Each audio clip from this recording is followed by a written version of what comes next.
Namo tassa bhagavato arahato samma sambuddhassa. Namo tassa bhagavato arahato samma sambuddhassa. Namo tassa bhagavato arahato samma sambuddhassa. Homage to the Blessed One, the Worthy One, the fully enlightened one. Okay, now this evening we're going to continue with what we left this earlier afternoon. We were at Sakko. And remember, Sakko is about resilience, able, skilled, not lazy, and competent in whatever duties, high or low, that are to be done, as long as it is required on the path to liberation. One does it again and again with a wholehearted mind that does not give up, always focused, always eager and unwavering. That's Sakko. Okay? And the commentary actually tells us in greater detail. It mentions the 5 factors of striving. Pancha, Patani, Yangani. Pancha, 5. Patani, Angani, Anga. Anga means factor. Angani, that's plural. So 5 factors of striving. Now, Sakko, the commentary tells us, Sakko is based on the 2nd and 4th factors. So what are they? These 5 factors of striving are Sutta, faith, good health, honesty, energy, virya, as you said, but it's arada viryo. It has another word before virya, and panya, wisdom. So faith, good health, honesty, these are all, and wisdom, these are all quite easy to understand. But this energy is something that needs our attention. It means energetic in abandoning unwholesome states and developing wholesome states. So it doesn't mean that you have a lot of energy, you can do a lot of chores and a lot of housework or work to do with the monastic running. It means energetic energy in abandoning unwholesome states and developing wholesome states. So this is the virya that you want, arada. That's arada viryo. Okay? Are you interested in the Pali? Some are interested, some are not. It's okay. Now, Sakko, it says it has the 2nd and 4th factors as its foundation. That's good health. Obviously, if you want to stay focused all the time, never giving up, you need good health. And so you see, this good health and energy are 2 different things. This energy, as we just explained, it has to do with your enthusiasm in cultivating the wholesome and your determination to abandon the unwholesome. So it's not about like strength, not like muscle strength, but this is good health. Okay, so just to quickly recap, a monk who is unconcerned with body and life, we explained this earlier. It doesn't mean you foolishly just get yourself to get hurt, leave yourself to get hurt. It means that you are not concerned about discomfort. Like if you are practicing meditation, you are definitely you're uncomfortable at some point, but you are not concerned with that. You just carry on. And also about not concerned with life, we use the story about that German monk. Yeah, okay. So able, skilled, and not lazy. And one needs to be patient with the kasina preparations and observances, repairing all those tedious things that one may consider as tedious things in one's daily life. But remember, the tasks, high or low, competent in whatever duties, high or low, that are to be done, you need to be able and skilled and not lazy about them. Even if the tasks are unglamorous, you still do it. Okay? Now, all duties high or low for companions in the holy life. So you do not only just take care of yourself, you also take care of other people in the community. Okay, so Sako is done. Now let's move on to the next pair. That's very, very important. Uju and Suju or Suju. There are two spellings for this word. You can see Uju appears here as well. So one is upright, the other is perfectly upright. Now, H here is for euphonic reason. It's because Su and U, this U together are a bit difficult to pronounce. So they add a consonant in between. But then this is just one kind of spelling. There is another version that goes Su, simply U together becomes a long U. So it becomes Suju without this H. Okay? So long vowel here. Suju without this H. Okay. Now, it says the foundation for Uju and Suju is honesty. That's quite easy to understand because this is without deceit or dishonesty.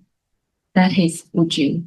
And it also says it's moral integrity of bodily actions, body and speech, free from crooked actions and words. So you don't do things that do not align with the truth. Okay? Sometimes, just like what was mentioned before, one can say things without meaning it, or one can one can say that, oh, I respect this person very much just because he is my boss. But in fact, you actually feel contemptuous about some of his behavior. So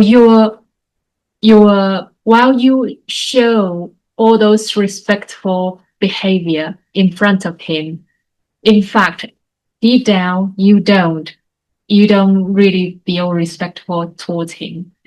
While you say that you respect him, actually you actually despise him. That is a kind of the opposite of Uju is Wonka. We will come across that word later. And then what is Suhuju? It is perfectly upright by not settling for a single instance of uprightness, by repeatedly not slackening as long as he lives. So that means if one is Uju at some point, that is not enough. That a true practitioner, a really energetic practitioner, this energetic practitioner, a real subtle one, he would continuously working on this and perfect this art of being Uju. So repeatedly not slackening as long as he lives. So that reminds us of what? That Nachakudama Charakinchi, the 15th Akaraniya. Remember? You'll remember. I don't have to go back. Yeah? The one that, the one that someone said is very harsh. This one. Refining conduct. Not even the smallest fault. Let's say one can be Uju sometimes, on and off, okay? But now and again, one becomes Wanka. Vanka.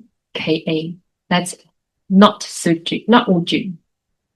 But then a real energetic one, a real subtle one, practitioner, he would not even allow himself to make the slightest mistake, not even the smallest fault throughout his life. But of course, we are not saints yet. We are not Aryans yet. Everybody is going to make mistakes before one reaches arahantship or Buddhahood, right? But because of that high expectation of the true practitioner himself, he will not allow that to happen. So every single instance of wanka, he will rectify that. And gradually you will find the more disciplined one is, the less mistakes one is going to make. So by doing so, even though you can't attain the perfection straight away, if eventually you will get there. So even though the sentence just now, that 15th quality of akaranya looks very harsh. In fact, I said on the very first day, you will fall into the right place at the right time. So do not worry about it sounding too harsh. You will get there when the time comes.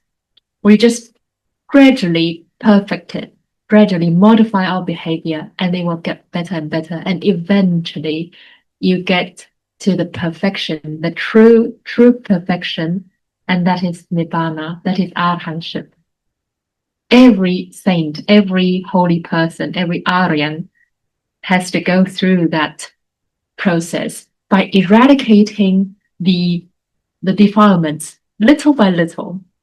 So every stage from the first fruit to the second and the third fruit, and ultimately in the fourth fruit, at every stage, there is some, except for the second fruit, there at every stage for the first fruit and the third fruit, and from the third fruit to the fourth fruit, there are certain defilements or taints eradicated, totally abandoned. Even through samadhi and vipassana, samadhi suppresses those defilements, but vipassana gets rid of them. Okay, so that's what is meant by suhuju or suju. Suhuju is genuine, sincere honesty. You interpret it that way? We will actually, that's a very good question. We'll get to that point later. There is another slide of this. Okay, and then being without fraudulence or hypocrisy. So that is quite similar to without deceit and dishonesty. And we can explore that later, which is to do with our daily life, the phenomena that we come across, and abandoning crookedness of mind. So here, uju is about speech and bodily actions, but suhuju goes further in. It actually examines the mind. Even the mind has to be uju. So that likewise will be explored in the next slide. And not making manifest non-existent qualities. Now, what does non-existent qualities mean? For a practitioner, what we aspire to is samadhi and vipassana, yes? But through samadhi and vipassana, one can develop the psychic power, yes? And that is so very intriguing to people who don't have those powers. So these are the so-called non-existent qualities. And you don't show as if you don't pretend as if you had that kind of qualities if you don't have them. Now, well, it might not necessarily be psychic powers. It can even be really simple abilities that other people admire. I'll just give you a very true example. That is an example I see from our Venerable Bhikkhu Bodhi. Now, once upon a time, he was explaining a very difficult grammatical point in Pali. And he said, Well, I must admit that I myself do not really, I'm not so clear about this. But if you wanted to read in more detail about this, please go to so and so's book, page 58.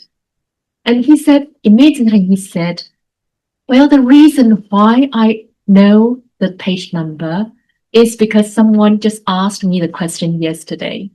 It's not because I have photographic memory. Okay, that's the first instance. That is through a recording, just MP3 recording, purely sound. But just a couple of weeks ago, I watched an interview of his. He was explaining on such and such topic. One can refer to a particular sutta. And again, he could refer to the exact reference of the sutta. And immediately again, he said, well, the reason why I remember the number of the sutta, because, there is a vast number of suttas. And to be able to remember, just on the top of your head and name a sutta with corresponding to the particular subject that the interviewer was asking about, that is actually amazing. But Bhikkhu Bodhi, being so humble, he immediately said that, well, the reason why I can remember the number of the sutta is because I often use this as a reference for my students.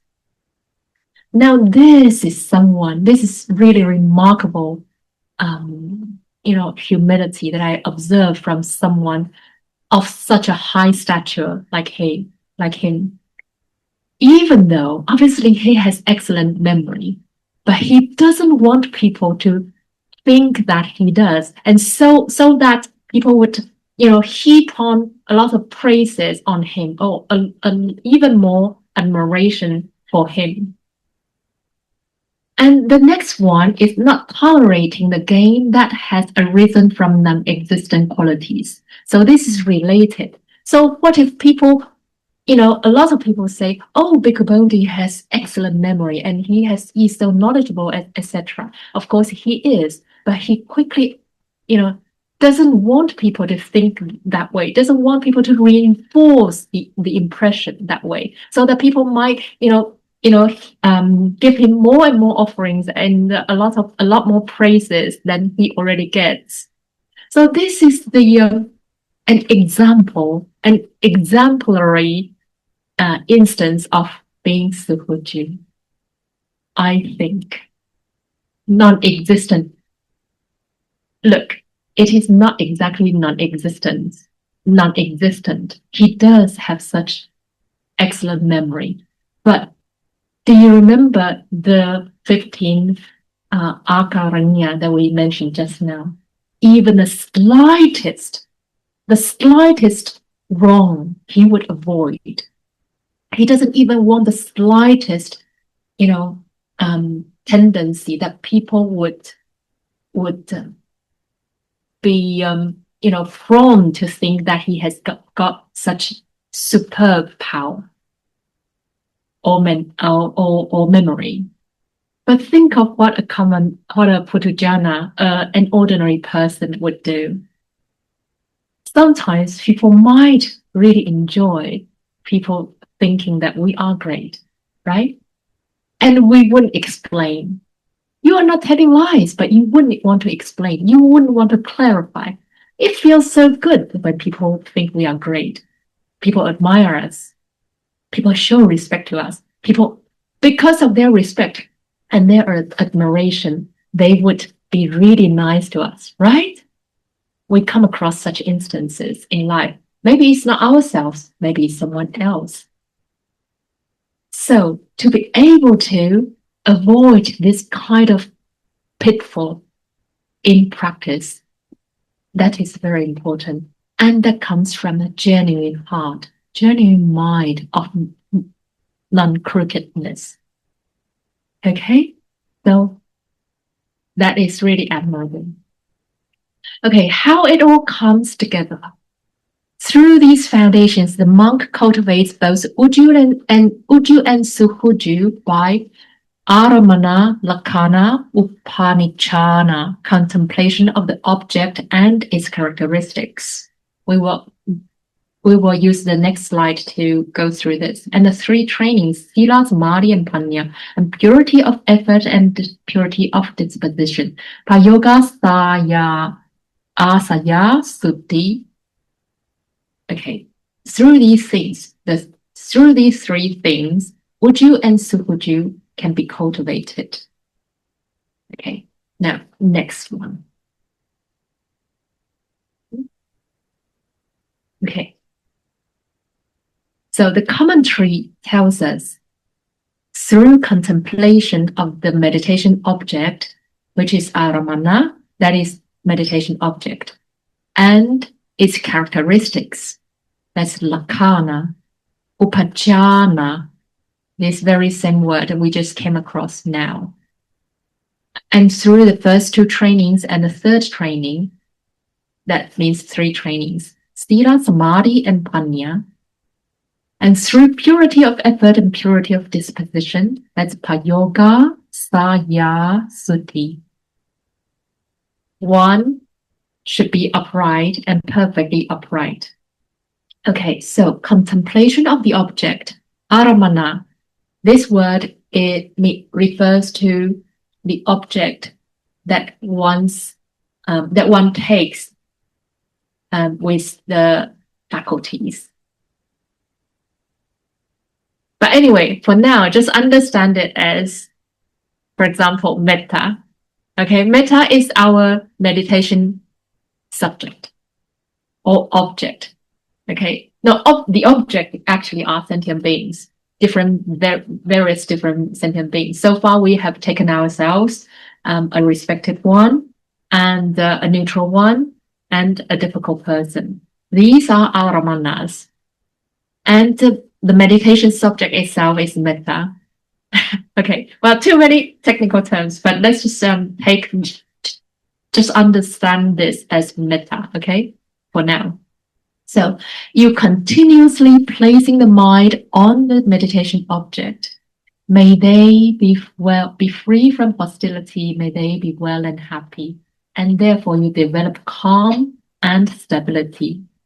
And then after one has reached jhana, you emerge from the jhana, that you come out of the jhana and then start to contemplate on the characteristics. The three characteristics are impermanence, unsatisfactoriness, and non-self.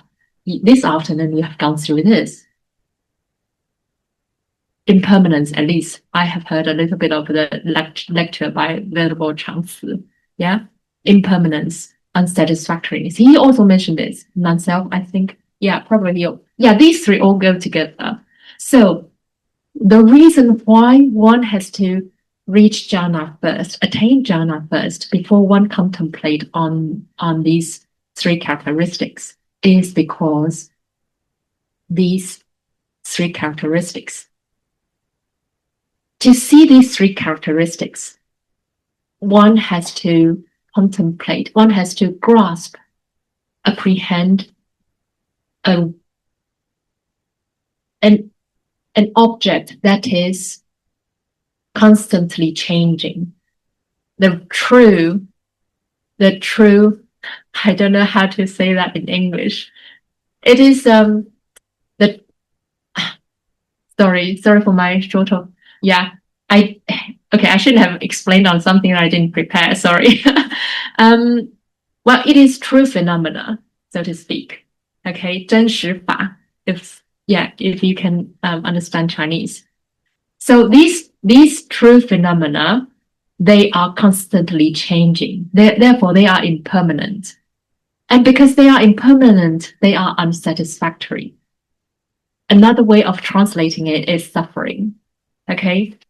And because they are unsatisfactory, they are constantly changing. You can't control them. You have no mastery over these phenomena. And that is non-self. Self means you can master, you can control something. But there is no such a self. There is no such a true, real existing self that is permanent. You have no mastery over things. Now, if we have mastery over, say, for example, our own body, when the tooth ache, you can tell it not to ache. When our joint pain occurs, you can tell it not to. You can tell it to stop, but you can't. When we get more and more wrinkles, you can tell it to become young again, but we can't. So we have no mastery over even our own body. What we consider as ours is not really ours. It is simply dependently originated because of all the conditions of what makes our muscle, food, and of course, our karma. Some people have more smoother skin. Some people have really cold skin. And the temperature, some people work outside in the rain, in the sun, so they have really cold skin. Some people always stay indoors. Some people have a lot of nice ointment to put on, so it's smooth. All this is conditionally originated. Okay, so non-self, you can't really control it. Yes, you have money. You say, I have money. I can make it look better. But that is also a condition. It simply is a condition that you provide to this, for this to exist. So that is what is meant by non-self. You don't really have total control over it. Otherwise, you can just stay forever young, and you can tell yourself not to die, but that all happens. You have no mastery over it. Okay, so the reason why we come back to the question I raised before. The reason why we need to attain jhana first before we can contemplate on the three characteristics is because the true phenomena are changing so very fast from one kana to another kana. And, simply within one snap of fingers, there are millions, hundreds of millions of kanas. Kana is a very small unit of time. Okay, there are hundreds of millions of kanas just within one single snap of fingers. So every kana, the true phenomena, is changing, ever changing. So how can a mind like ours, without jhana, so unstable, constantly going astray, not being able to focus, contemplate on something that's changing so very fast? That is why in the Pa'ao system, which is the Burmese system of practitioners, the Pa'ao system always emphasizes attaining jhana first before one goes on contemplating the vipassana, practicing for vipassana. Okay, so why contemplation of the object and of the characteristics can help to develop uju and suju? We will go into that in the next slide. But let's just go through this. So sila, samadhi, and panya. Sila straightens conduct. Sila. This is like what? The 14 karaniyas. Yes? Yeah, you all fall in place. They correspond to each other, right? Straightens conduct, purifies body and speech.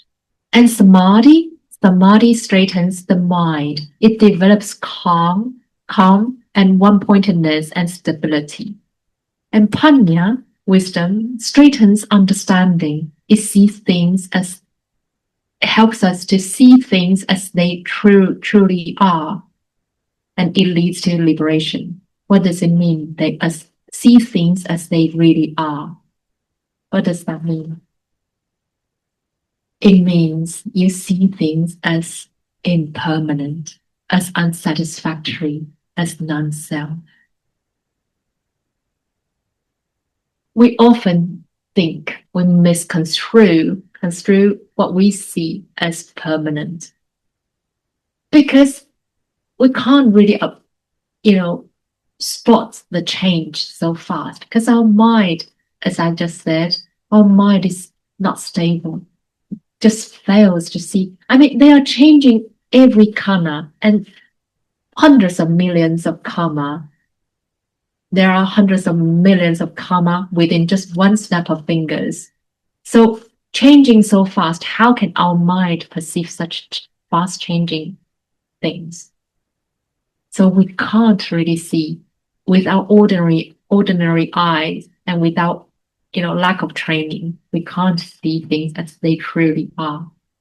But once we develop concentration and having developed also insight knowledge, we can develop panya, the wisdom. It is actually the vipassana that brings wisdom. And this will help us to develop uju and suju. And why, we will explore that in the next one. Now, this third one is also very important. Payoga saya suti. Purity of effort, payoga suti, purity of disposition, asaya suti. What are they? Now, payoga suti is purity in how one practices, diligently, honestly, consistently, free from crooked methods, free from hypocrisy or manipulation. That is external application, the method that we use, our outward manifestation, the way we do things, the way we practice. There is no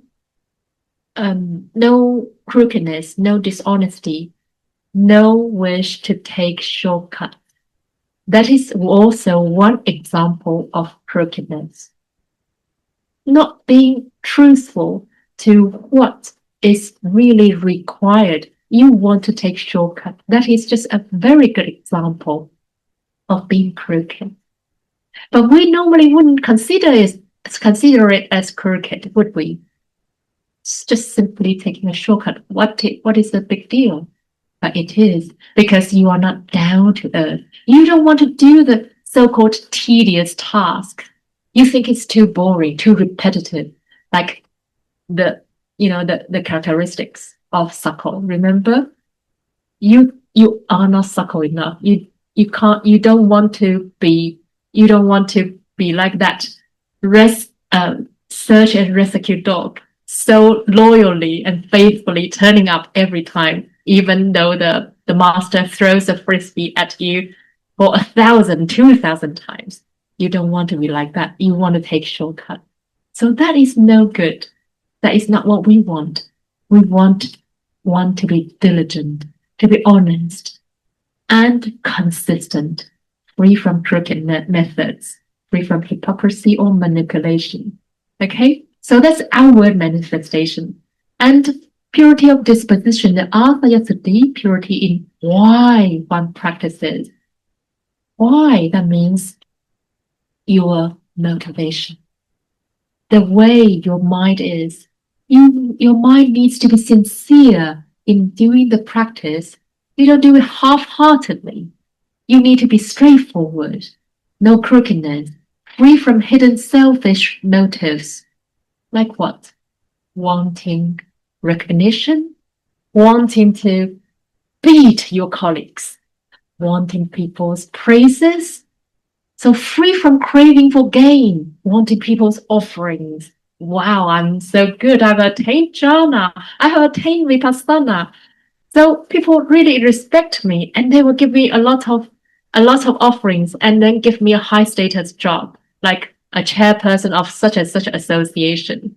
And I become a leader in Buddhist in the Sangha, like Devadatta. Remember the story that we went through this early afternoon? So you don't want that. That is Devadatta, a very good example of crookedness. Yeah? So you don't want that. Free from all those things. No fame, no recognition, nothing necessary. You do it whether it's glamorous or not, whether it's recognized or not, whether it's seen or not. You just do it because you recognize it as truly beneficial. The atta kusalo, different cases, they both work. Okay? So this is internal motivation. So to quickly recap, ujucha suhujucha, when these are cultivated together, conduct, mind, practice, and motivation become completely straight. Okay? So through these three things, one can cultivate uju and suhuju. Now, next one. Okay, now we come to a very, very interesting discovery that I have made during my talk to our lay disciples in my monastery back in Taiwan. Now, inevitably, we all lose our temper sometimes. And sometimes we may even see people around us repetitively manifest really unreasonable behavior, always crooked, always losing their temper, or always telling lies, always exaggerating things. We could see such people, if not, if hopefully not ourselves. Okay. And why? Well, obviously the behavior that I just mentioned are not uju or suju. They are wanka. Vanka. They are wanka, crooked or crookedness. Okay. Now we want to understand. I wish to bring in through looking at uju and suju through the lens of the brain neuroscience to help us understand why there is such behavior. Because sometimes the doctrines can seem a bit abstract.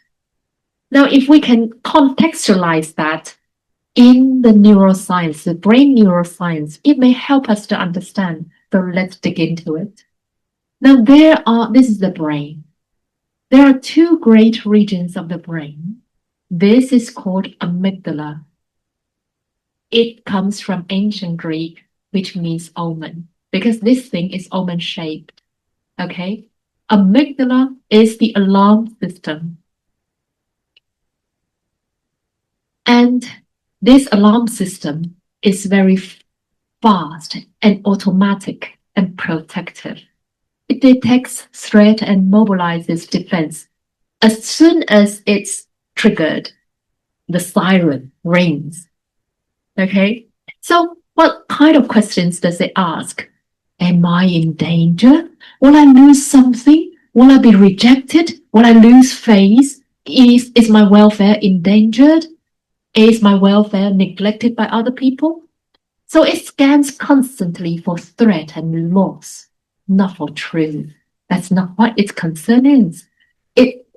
Its concern is for survival and advantage to itself, to this person. Okay. So where does this usually come from? What triggers it? Craving and fear. We'll go through that later in this part. And because of craving and fear, the alarm gets triggered. And as soon as the alarm gets triggered, the self-protective reactivity comes to be. And because it's not concerned with truth, that's where crookedness, the wanka, arises. So it often arises from craving and fear. But of course, this is just a representative of the reason. It can also, of course, arise from lobha, dosa, and moha. That's the most basic thing. You can actually slot these two under these as well. Okay? And the need to protect the self. In order to protect oneself, one may not care about the truth. One may become crooked. Okay? So this is amygdala, the alarm system.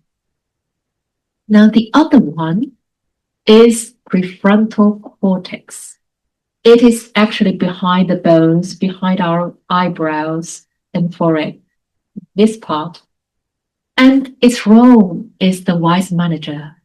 It is not in contrast with this one, fast and automatic and protective. This one is slower, it is reflective and discerning. It's like a judge, okay? It considers truth, values, and long-term well-being. So the question it asks is very different. What is actually true? It's concerned with truth. And what are the consequences? It has a long-term view, not like amygdala. Amygdala is only concerned about protecting the present benefit. Well, it may be long-term benefit, but then it doesn't care about the consequences. So, and it also the prefrontal cortex, the PFC. PFC is concerned with the wise response. So it doesn't allow one to, if your PFC is at work, it would allow you to burst out cursing other people or, scolding other people, just lose your temper. And also, it asks what supports the good. It has the panoramic view of things. Okay, so it sees more clearly, weighs wisely, and can guide with compassion and loving kindness, of course. So, with PFC at work, one is more mindful and aware. So, one can come up with better and wise response, and that leads to Uji. Okay, now with this background knowledge, which is very important and so very interesting, now we come to the next bit, the trembling and the steadfast. We haven't come to this part of the verse yet, but I'll just quickly show you. This comes from here. We are still in part one, the virtue. Okay, the foundation, the ethical foundation. Part two gets us to the core of meditation, which is radiation of loving kindness. And when one starts to make universal good wishes to all beings, may all beings be well, secure, and happy, one needs to further distinguish what sentient beings there are. It's a bit like our metta chanting in the evening. You remember? There are all types of beings, although mostly human beings and, or higher beings or lower realm beings are referred to. But here, it refers to even animals, all those born and yet to be born. The first one is categorized by constitutional stability, and it mentions the trembling one, the tassa, and the steadfast one, the tavara. Tassa and tavara. And the commentary tells us tassa refer to the ordinary people, and tavara, the utmost, the best tavaras are the arahats. So obviously, this is to do with one's stability. If one is not stable, one is constantly trembling because of craving and fear. Precisely the thing that we were talking about just now. Craving and fear. Remember here, craving and fear. So the tassa are the trembling ones. They tremble because of their craving. Craving for what? Craving is tanha. Craving for praise. We all love praise, don't we? Craving for recognition. Now, if we do something, we want to be recognized. If we get neglected, we feel upset. If someone gets praised, but I do the same thing, I do not get praised, I do not get recognized like that, like he or she does, I'm upset, right? So we crave for praises, we crave for recognition, we crave for reassurance, we crave for security, status, comfort, and control. All these things are what we crave for. We have tanha. We are still ordinary people. And what do we fear? Paya, Bhaya, paya. What do we fear? What if I lose something? You want it to be permanent. You want your possession of things to be permanent. What if I lose my dear ones? What if I lose my job? And we also fear for rejection. We fear for criticism, loss, failure, uncertainty. These all cause our fear. So a lot of thunders, a lot of instability, a lot of tsunamis inside ourselves because we are puthujjana, we are ordinary people. So from craving and fear arises the sense of I and mine. Something must be protected.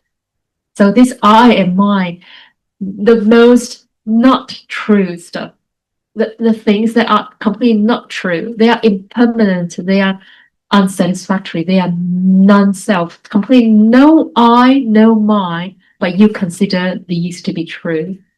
And because of this wrong view, you have a lot of craving and fear.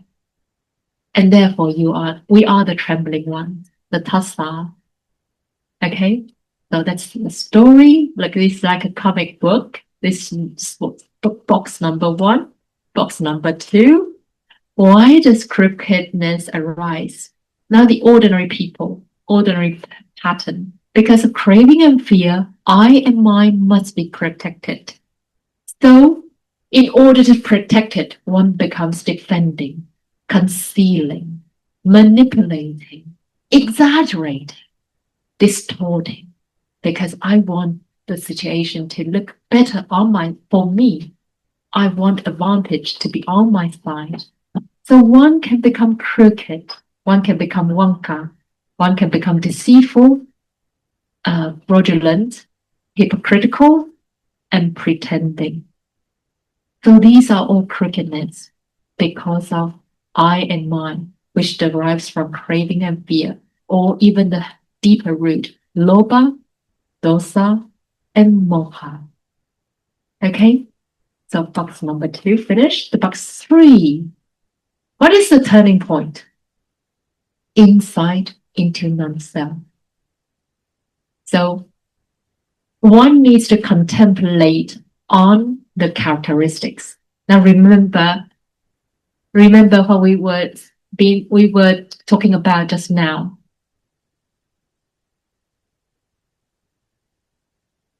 Okay, we were talking about contemplation of Auramana and Lakkhana, the 3 characteristics, and also the objects can lead to Uju and Suju, right?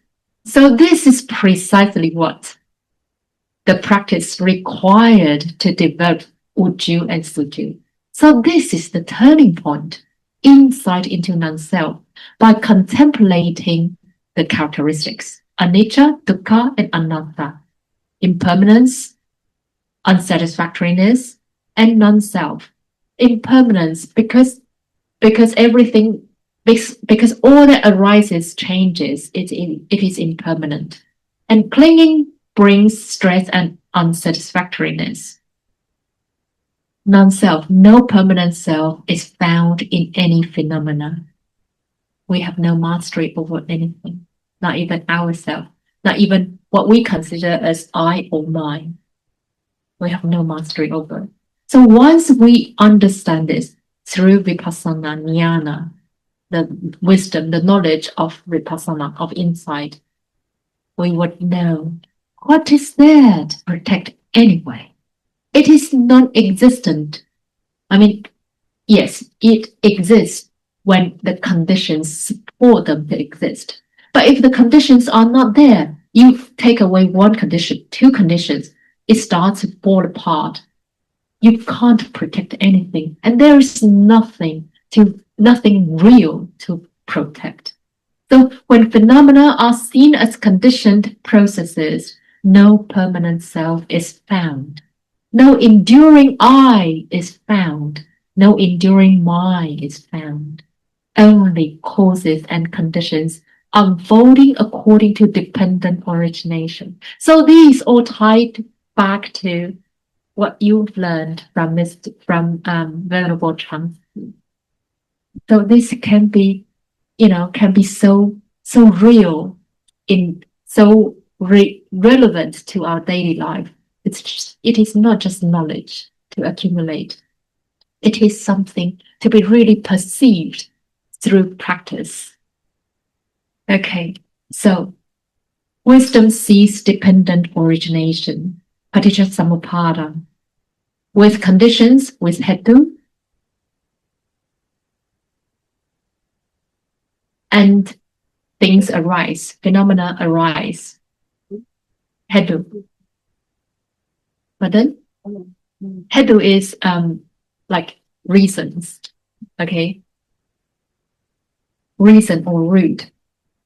So this is the reason or root that causes things that support things to arise. But after arising, it passes away.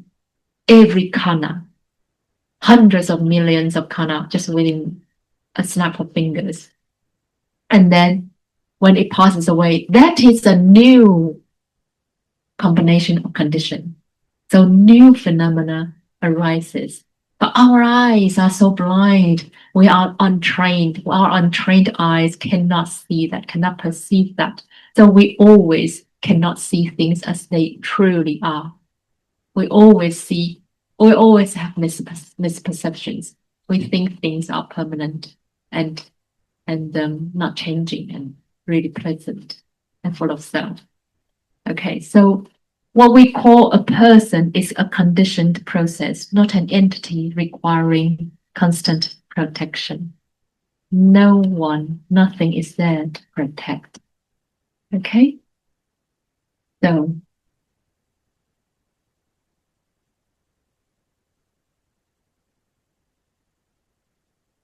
because there is no I and my, there is no need to conceal anything, no need to protect anything, and no need to defend anything. Right. Okay. So, okay. So we have run over by a few minutes. Now let's just take a break now. Yeah. And then let's come back to some singing. And when we have a little bit of time, but we are finished. Yeah, there is plenty more. Oh. And I haven't even shown you the most interesting part okay, maybe next session. How about if we just do without singing the metta chanting tonight? Is it okay? Okay, good. Okay, let's take a short break. How's that? Okay, maybe we can come back as soon as we can. Okay? 8:40. Okay. 6 minutes. Enough?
Yeah, that's what she wrote the poem. Yeah, including the baby, the bunch of some this.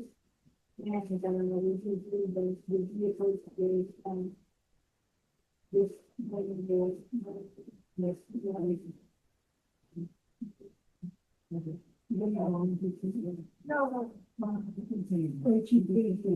yes,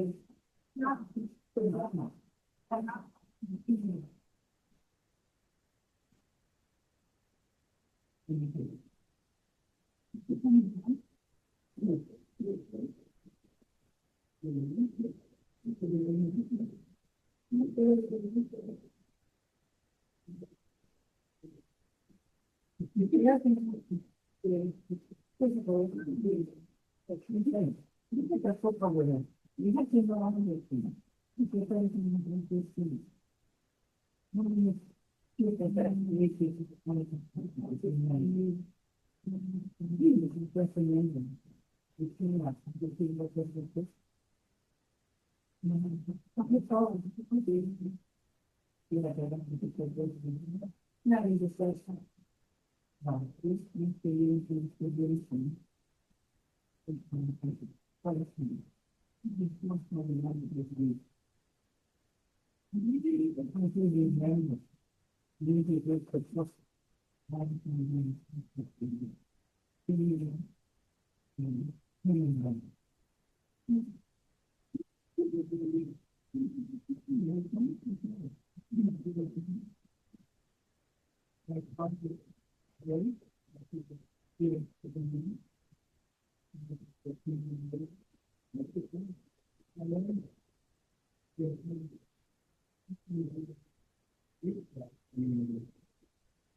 That the first one with the brain. Yeah, of course. Yeah. And Suju. So the point in neuroscience also It's so very fascinating. Yeah. I will show more of this. yes. I haven't even got into the core of it because, it requires so much building up before we can get to the core of the thing. Yeah. There's So I'm talking about this part here, the amygdala. amygdala. It's something. It's the red light, red light. Yeah, it is. And, yeah, It's a siren. it's a siren. It's there. Red, Yeah. danger zone. Yeah, That's right. yeah, That's right. more deliberate. Yeah. Yeah, there are even more interesting things later. Come on. Quick. Okay. No. Yeah, it's 40 now.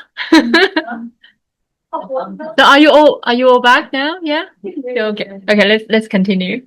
It's really fascinating, isn't it? Well, I was so excited when I saw this. It kind of just the penny dropped the penny just dropped for me.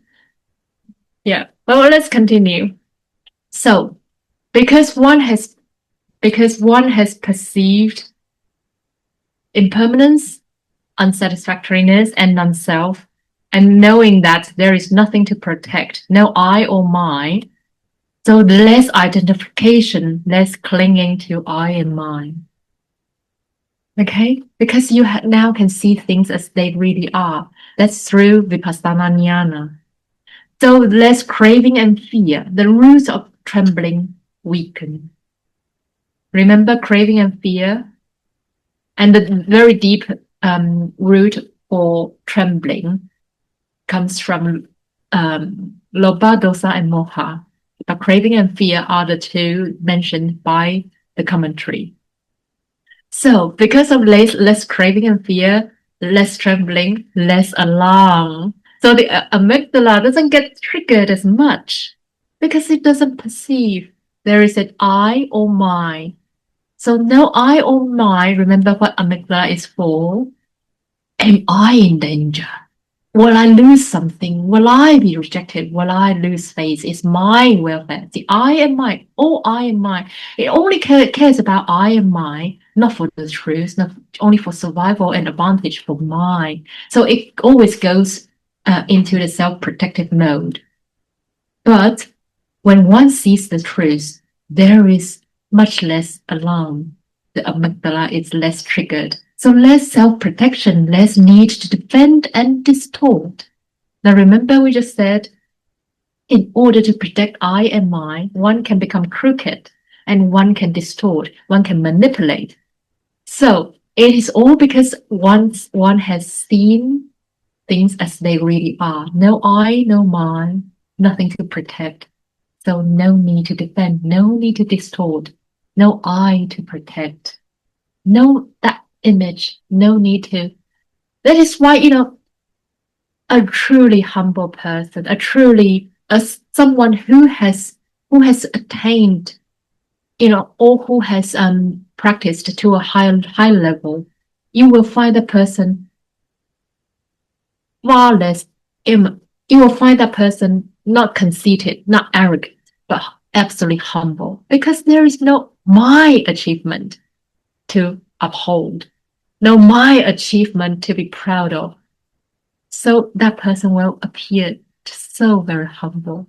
And if someone points out their mistakes, they will say, thank you for pointing out my mistake. Thank you for correcting me. And that's venerable bigger burden. So more uprightness, the path of truth opens naturally. See, Uju and Suju, the two of the very important karaniyas among the 14. The first one is Sakko, the second one, third one is Uju and Suju. So more uprightness, very good. The path of truth opens naturally. Okay, so through consistent practice, the brain becomes less driven by craving and fear and more guided by wisdom, compassion, and integrity. So the PFC, the prefrontal cortex, can work, can do its job as a manager. Okay, okay, now here, amygdala, the alarm system, reacts less to craving and fear, and the prefrontal cortex, the wise manager, can preserve the truth and also perform its job of being discerning and long-term well-being. Be concerned about long-term well-being, increasingly guide the mind. All these things increasingly guide the mind rather than being misguided by amygdala's false alarm. Okay? Now, number 5, from Uju to Suju to Metta. Now, Tassa, remember Tassa. Tassa means this thunderstorm or tsunami, the trembling. The ordinary putujanas, ordinary people are trembling, the trembling ones, because they are full of craving and fear. So they are full of self-defense and they become crooked. But with Uju, with honesty, with transparency, no self-deception, and then which develops to Suju, long-term of Uju, not just satisfied with one instance of it, no need to pretend, no hidden agenda. The heart is straight. Even the heart is straight, not just bodily action and speech. Even the heart is straight. Sincere. Remember that sincere, no hidden agenda. This Payoga and Asaya Suti. No selfish motives. No wish to gain fame and gain and praise and the recognition. Nothing like that. One is just sincere. And therefore, metta arises naturally. When the heart is straight, loving kindness arises naturally. Okay, number 6. Uju and Suju, 2 levels of uprightness. Uju, one is free from bodily and verbal crookedness. One chooses truth over self-protection and acting honestly, even when difficult. So truth is valued more than self-defense. Once one practices Uju again and again throughout one's life, that becomes Suju, perfectly upright, free from mental crookedness even, free from fraudulence, hypocrisy, and pretense. No need to display what is not so. So not displaying non-existent qualities. Remember the wording? Yeah? Okay. And spontaneous, natural, and transparent. The heart no longer needs to bend reality. So that's number 6. And number 7, here. What about the steadfast ones, the Tavara ones? The Tavara, as I explained earlier, the commentary says the true Tavara, the utmost Tavara, are the Arhats. They have abandoned craving and fear. So because they are abundant, nothing to defend, nothing to distort, perfect uprightness, so metta flows naturally, boundless, and without obstruction. These are all the words that we chant every night for 2 nights and in the Metta Sutta. So number 8, yeah, Uju and Suju, the 4 practices for cultivation. We have gone through this already. You'll remember this, yeah? Contemplation of the object, of the characteristics of impermanence, unsatisfactoriness, and non-self. Purity in how one practices and purity in why one practices. One's motivation needs to be really pure, sincere, and straightforward. Okay, now, so when these 4 are cultivated together in body, speech, and mind, and motivation, the mind naturally becomes upright and perfectly upright throughout one's lifetime, knowing conditioned phenomena exactly as they arise and cease. So one wouldn't be misguided by what is not true. And no need to defend what is not there. That is, I am mine. Okay?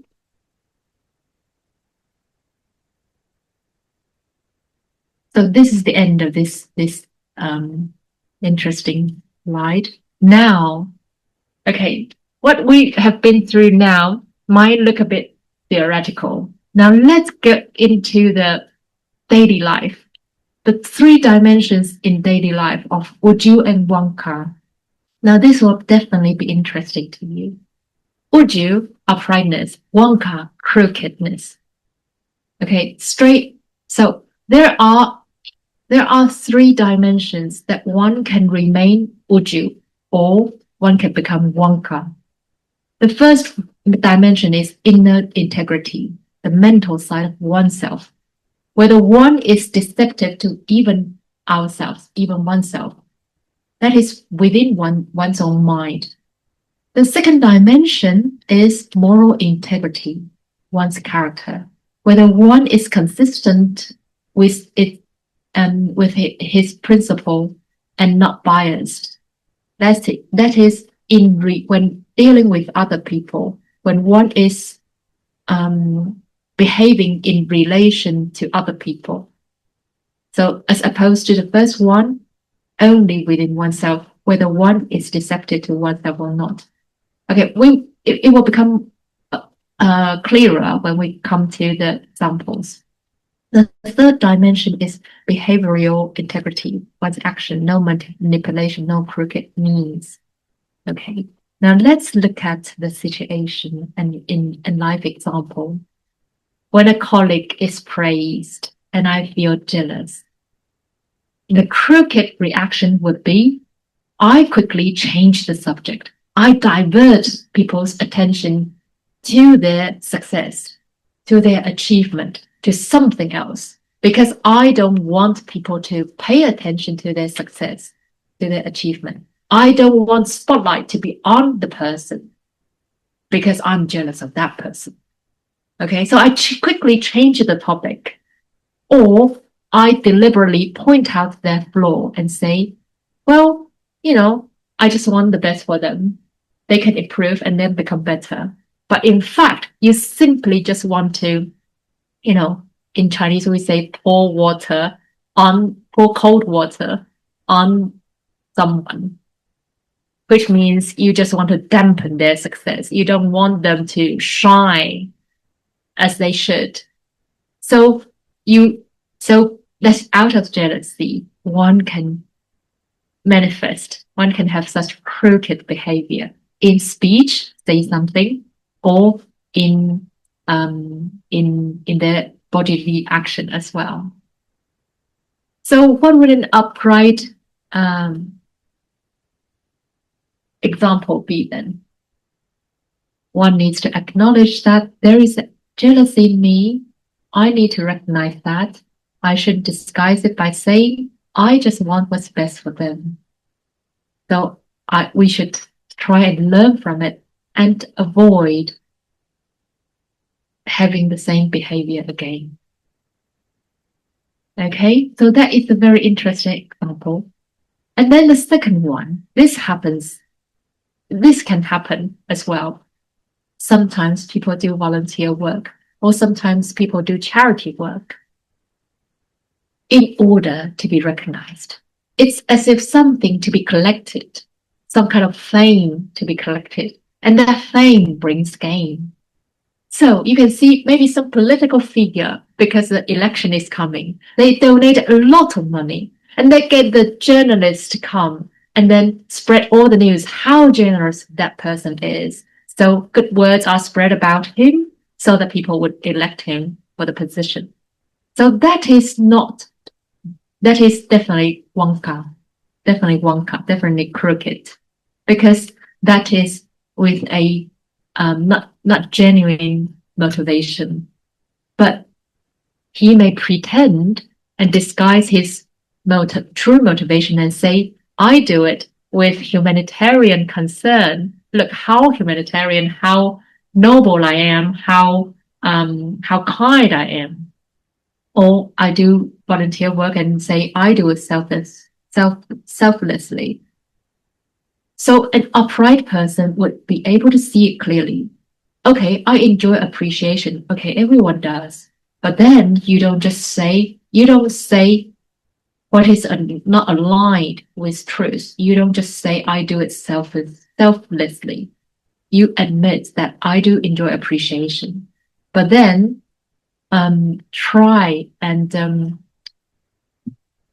decrease the part of enjoying appreciation, because that is also me and mine that you are trying to kind of pad up. Okay. And then another situation, I get angry with my partner and I justify it. So justification is also an example of crookedness. I justify it by saying it's for your own good. I say something that is not true, or that might be true, but then in fact you are disguising your anger. So that's very similar to the first example, just different context. And then an upright version would be, I admit that I was angry and I need to calm down and communicate. Okay, now this is very common. A project doesn't go well at work or just any time, anywhere. And then you blame something else. You blame other things. It's the weather, it's my boss, or it's whatever. You're being late. It's not my fault. The bus is late, but maybe you are catching the bus that maybe you could have, come out earlier or something, or, made some other preparations or have plan B. So this is very common. And the upright version will be, I reflect my part actually contributed. I could have done something else to prevent that from happening. So what can I learn? That's an upright version.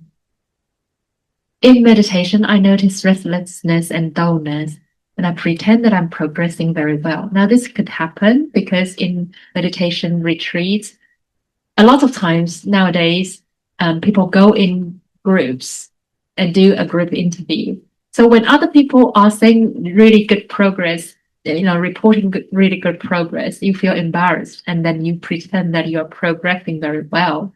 So that's also, you can't lose face. So that's amygdala, definitely. Will I lose face? So you pretend I'm progressing very well. Obviously, verbal crookedness, and could be also bodily crookedness as well. So an upright version, I accept. This is how the mind is today. Well, I can't help it. I can't be in the perfect shape every day. So I will be patient and keep practicing. Buckle, being the search and rescue dog. Okay. Now the next dimension is now all of these has to do with one deceiving oneself by disguising the true inner feeling. Okay. Now, in addition to deceiving oneself, one can also display inconsistent principles or bias when associating with other people in interpersonal relationships. The situation are such as I meet someone important versus a service worker or someone who collects the bins. And then the crooked behavior would be I am very polite to the important person, maybe my boss, but ignore someone else.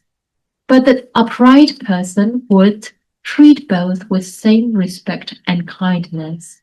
Now remember in metta practice, metta bhavana, we understand. There was a sentence, if you remember, we understand that even a difficult person, a very disliked person to us, he too has the same aspiration, has the same desire to live happily and peacefully, just like us. So he is a human being that needs to be respected for his own right to live happily and peacefully. Not because he is of a lower status, not because he has done something wrong towards us, not because he has maybe, when times weren't right, when he himself might be in a difficult situation, he may have done something hurtful to us. We understand that the conditions have changed. And he is just like everyone else, like me. And I would rather treat the person with kindness instead of with resentment and grudges. So that would be an upright person's behavior. Now, a close friend makes a mistake. So because he's a close friend to us. So I excuse their behavior, but judge others harshly. Now, this just says friend, but it could be your family as well. Let's say, our children perform very well at school, but we only praise our children when a neighbor's children perform just as well. We try to, dampen their success and then just praise our children. It is possible. So, likewise, the upright behavior is that I look at the situation fairly, not the relationship. Okay. And then the third situation, I expect punctuality from others, but then I criticize others for being late, but allow myself to be late. This can often happen. It's not necessarily about being late. It could be about things. Sometimes we do have double standards. Now, let's think when we are in a quarrel, when we argue with people, who would be focusing on my fault? Very rarely would anyone do that. Mostly, we want to point out the other person's fault. Is that right? Agreed? Mostly so. Yes, that's right. Most of the time, we want the other person to acknowledge their own fault. But we don't want to criticize ourselves. We don't want to examine. We would use a magnifier to look for other people's fault. And we would use a very, very beautiful kind of blurring glass to look at our own fault. Basically, even better if we can't see our own fault. Because who wants to take the blame? It's just like that. Like this previous one, you blame other people. When something happens, you want to blame other people. So you want the other person to take the responsibility. So this is obviously crookedness, Wonka. Yeah. So the upright behavior is I hold the very same standard for myself and others. Now, actually, I shared a very interesting tip with my our lay disciples in my monastery. I said next time when most of you have partners, when we are engaged in an argument, try and ask the other person to point out our fault. But it could be difficult, okay? Because with an untrained mind, one can lose objectiveness and then go into the complaining mode and criticizing mode and not purely objectively point out what is to be modified. So the tone might be really harsh, might be full of angry words, but it needs building up. It can't be achieved within one day, but it's just an interesting idea. If you try, instead of point out the other person's mistakes, fault, try and ask the other person to point out what my fault is. What could I have improved so as to avoid this conflict? And there is actually a very useful technique, which is called nonviolent communication. Has anyone heard of it? Okay. Yeah, it's fine. Yes. Okay. But it's very useful. Okay, let's carry on. Now, truth may cost me a promotion or approval, so I change my opinions or values to get ahead. That is also one cut, definitely. And for an upright person, he would rather keep his principles, even if it means short-term hardship. Or simply, one can just keep silent. Next one, others gossip about someone, and I join in to fit in and feel accepted. But for an upright person, I don't join in. I speak honestly or remain silent. If you don't want to feel you are excluded, you can just simply remain silent instead of speaking untruth. Yeah? Okay. Now, the third dimension is about behavioral integrity, no manipulation and crooked means. At work, I want recognition or a raise, so I speak badly of others or take credit for their work. That's definitely crooked, and I rely on my ability, integrity, and hard work.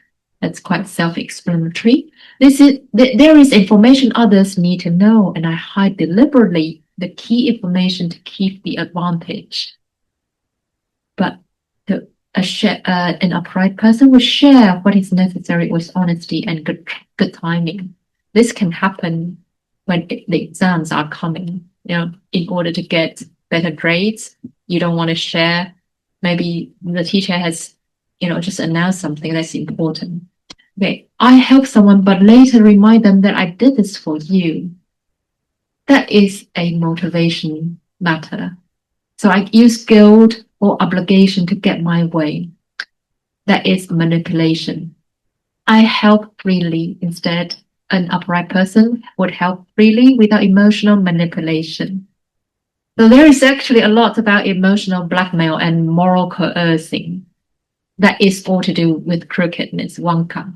Okay. And I want someone to agree with me, so I use flattering words. Wow, that's actually quite common, isn't it? Or clever tactics to influence them. I speak truthfully with kindness and clarity. There is a shortcut that bends the rules, and I take the shortcut and justify it. So see, over and over again, I said, do not take shortcuts. That is not down to earth. Okay, and that is definitely one cut. So for an upright person, choose the right path, even if it is slower or harder. So, right. we are short of time, so I'll just quickly move down to the next thing. Now, Uju and Wonka. So to recap, Uju, when there is a trigger, something happens, mindfulness, okay, the PFC is at work. We notice the arising emotion and then wise reflection. The PFC considers what is true and appropriate, and then it will get us to respond wisely with kindness, clarity, and integrity. Emotion is still present, but it doesn't dictate. The mind remains aligned with the values. And how the mind becomes Wonka then? One of the pathways possible is amygdala hijack. This is a special technical term, amygdala hijack. So likewise, the same, a trigger happens, something happens. For example, someone says, I think you misunderstood me. And that you misunderstood me, that you immediately would trigger amygdala and it's activated. So perceived threat, a threat is perceived, so protect yourself. So amygdala would interpret it as you are incompetent. Someone says, I think you misunderstood me. And then he thinks someone is criticizing him. And I'm being attacked. I'm losing status. I'm losing, his respect. And then immediately the amygdala hijack. PFC becomes his lawyer. If amygdala is so strong, PFC cannot do its job. It becomes his lawyer and defends him, searches memory, selects evidence, and ignores the rest. And the mind narrows. So this PFC can still, when he's hijacked, he still has the ability to analyze. He still has the ability to search for things and then create a reasonable story. So he finds justification. He creates a convincing story, utterly justified, and defends what is already decided by the amygdala. Doesn't care about the truth anymore. He is unaware of or blind to bias. And therefore, outward manifestation of bodily action and speech. So we perceive through a distorted lens. The crooked mind speaks and acts. Reactivity overrides wisdom. So there is kaya means body, wachi means speech, Wonka. Body and speech crookedness arises, the distorted speech and action. And here, actually before that comes mano Wonka. Mano means mind. The mind is Wonka. The crookedness of mind arises. And the mind becomes bent by lobha, dosa, and moha.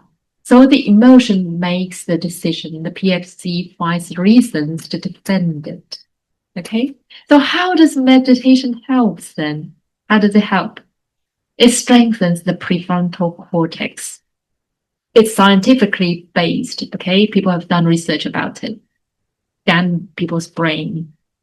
And reduces automatic reactivity to the amygdala. It helps us to notice emotions early, stay present with discomfort, not identify with impulses, and pause before speaking, respond with wisdom rather than compulsion.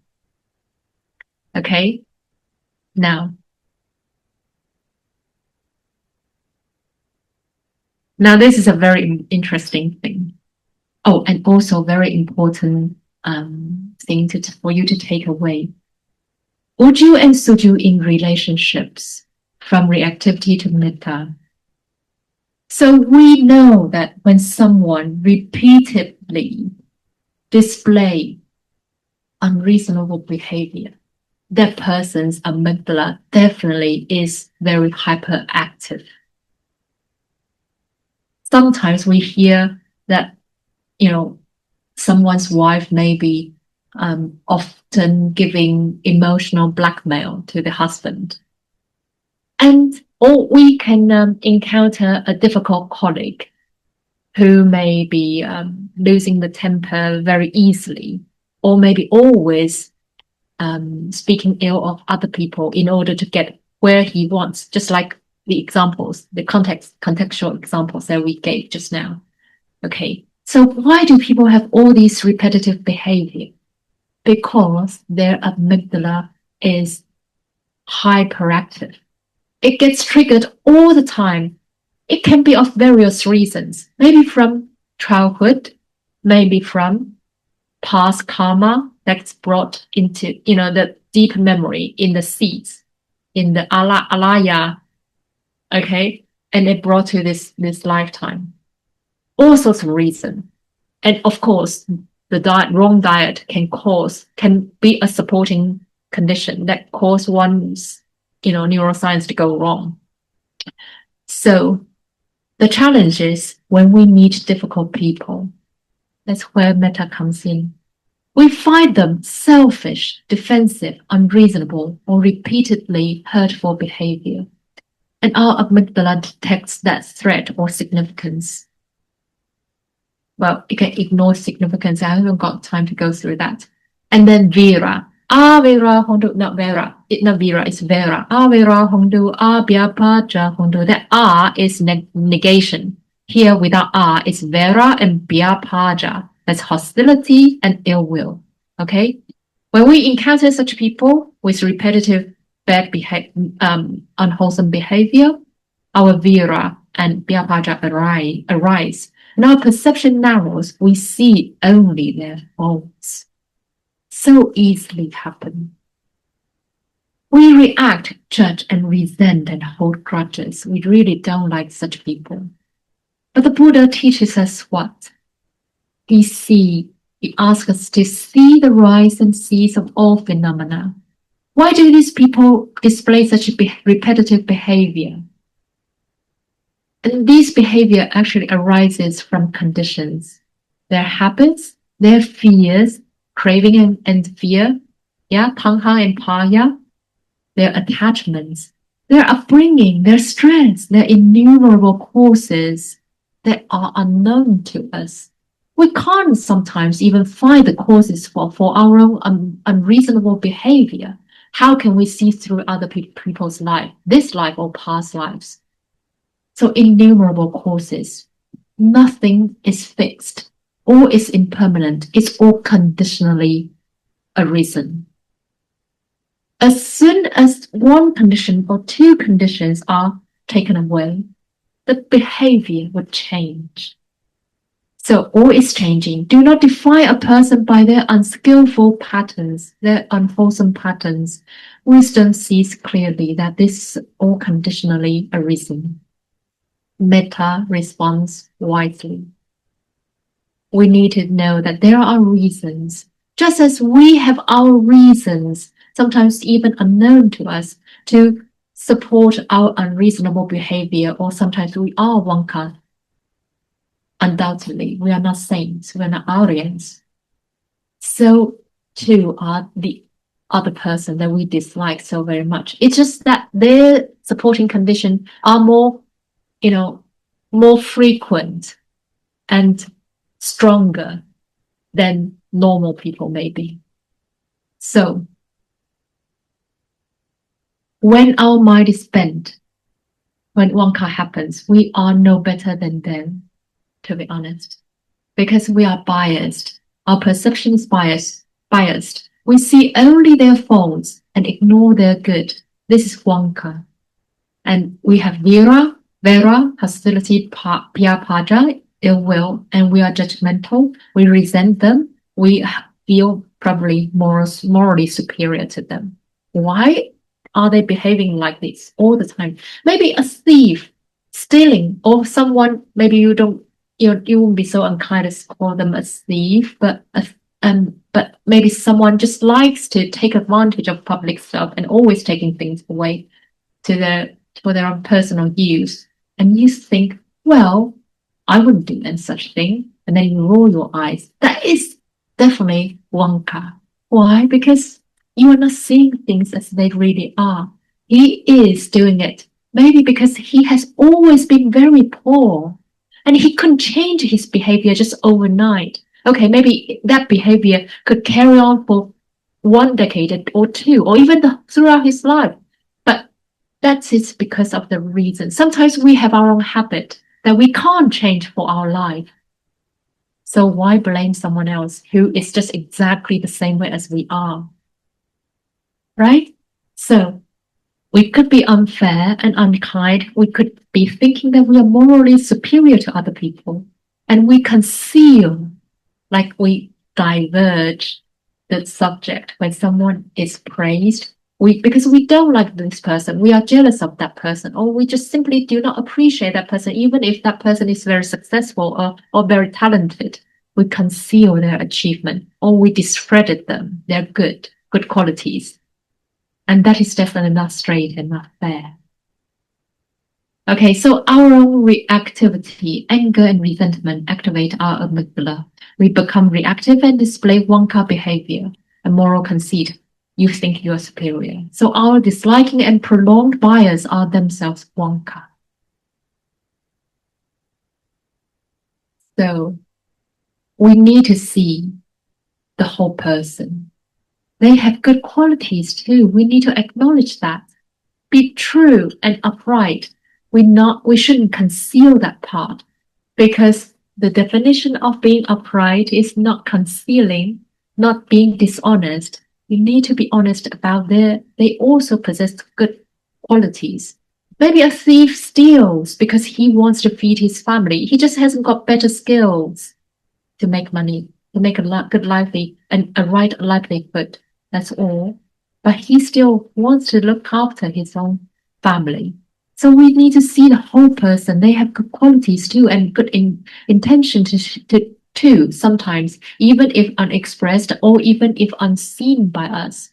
Now, there is a very important principle called hermeneutics charity, or principle of charity. Have you ever heard of that?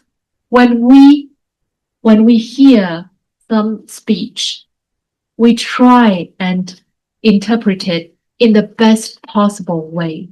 That's called principle of charity.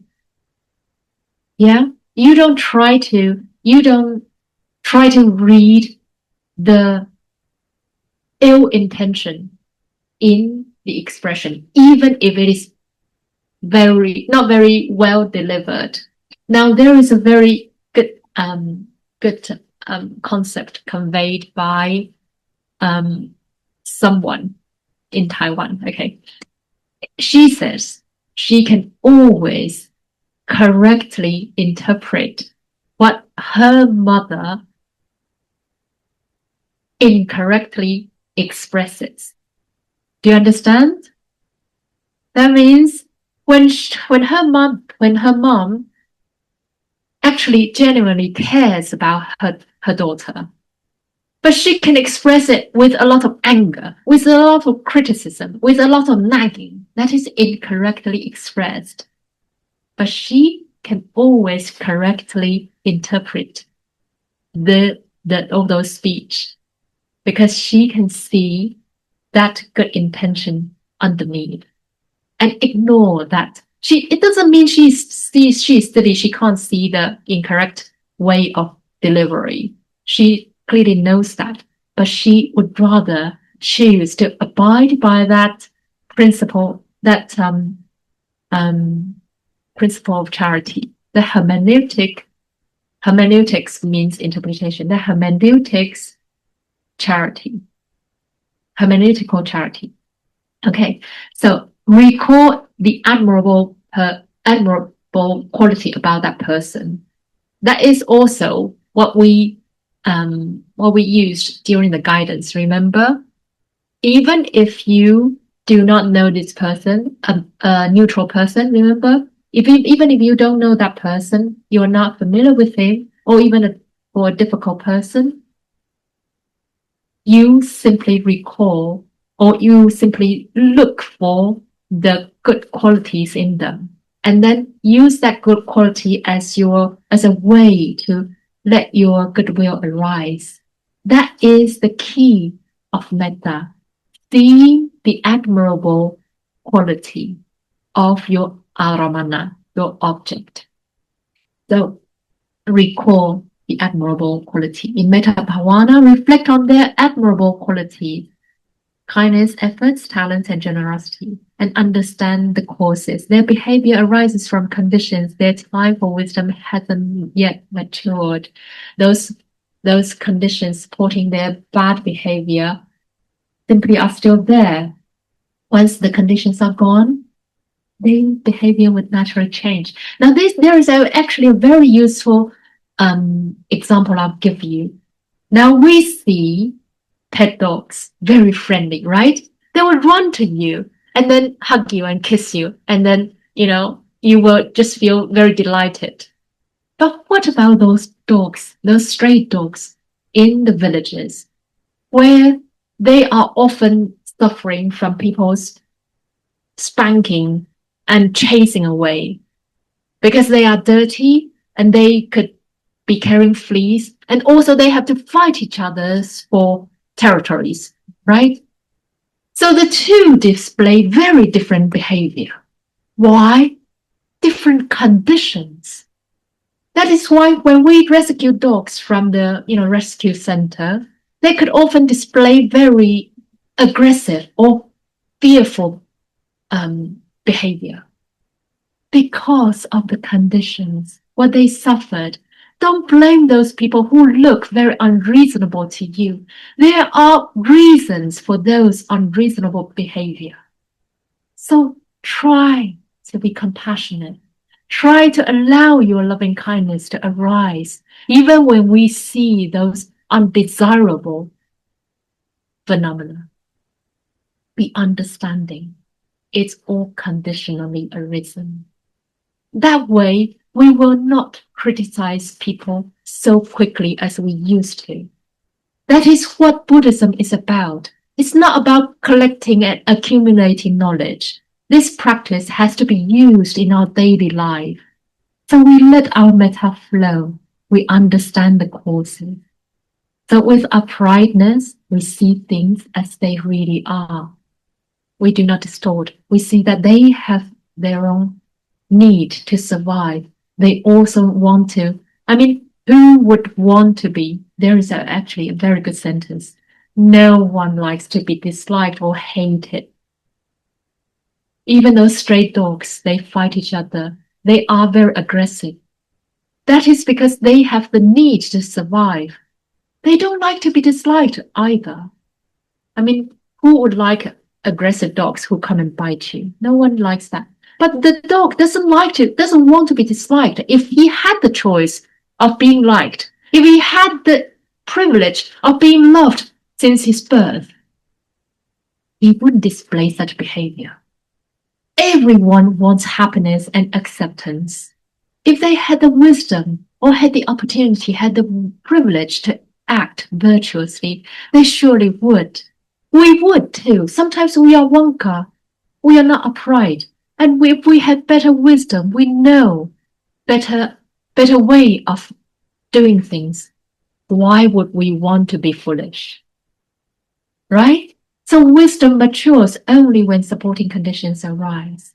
We need to be compassionate to those whose conditions aren't ripened yet.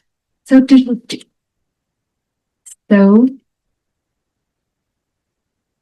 do not despise others because we feel wiser or more virtuous. Moral superiority itself is a form of wanka. Errors and unskillful actions are part of the shared human journey. We make our own mistakes, and so do other people. We want others to forgive us, to be soft on us, to express their advice in the right way. So should we treat others the same. So compassion does not condone harm. It understands. It sets wise boundaries and wishes for the person's awakening. And loving kindness, you don't distinguish whether they are unwholesome people, whether they are people who are closer to you. Likewise, it doesn't condone unwholesome behavior. It simply sends good wishes to them. I hope that all the bad supporting conditions of your unwholesome behavior can disappear as soon as possible so your wholesomeness can come out and arise.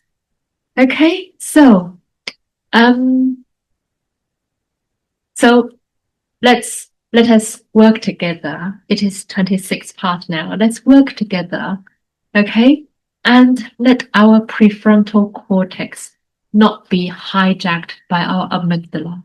Let's remember that whenever we are unhappy, whenever we are angry, we are upset, we are displaying wanka. We are not uchi, let alone sufuju. That's a lifetime's uchi. Let us cultivate our prefrontal cortex and let it be the manager, the wise manager, and let us cultivate true loving kindness and be equally kind to those who are akin to us and who are at more distance from us. Okay, so right, that's it. Now, Paditana Gatha. Idam me punyam asawakaya wahang hotu. Idam me punyam nipanasa pachayo hotu.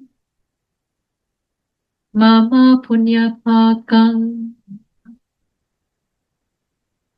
tapasatanang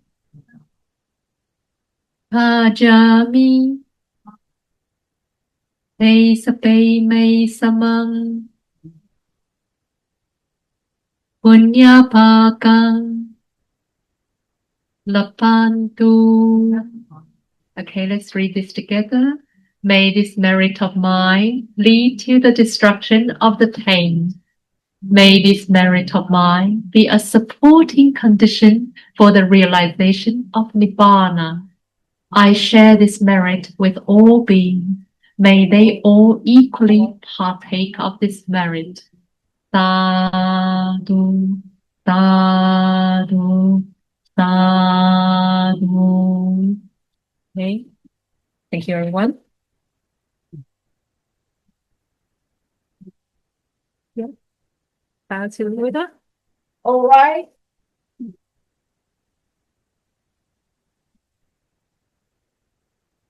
Breathe out to the Buddha, was hot. The canal, the mouth.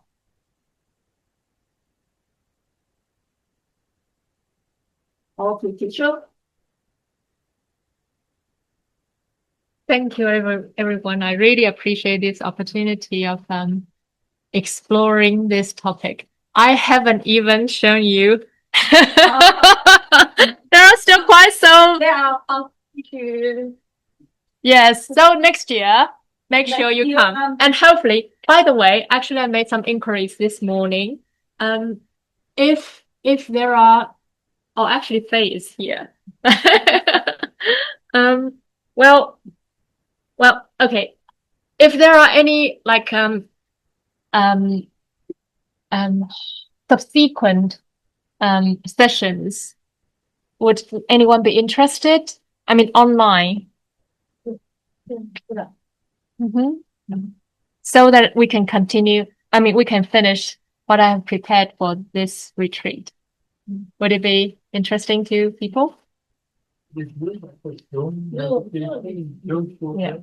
Yeah. Okay. No pressure. Just an idea. We don't know. Okay. It always starts with a concept, Yes. With a concept, and you make it happen. Yeah. Okay. Okay. So, well, may all of you attain a better state with your practice, and may all of us make progress on our path to Nibbana. Okay. Sadhu, sadhu, sadhu.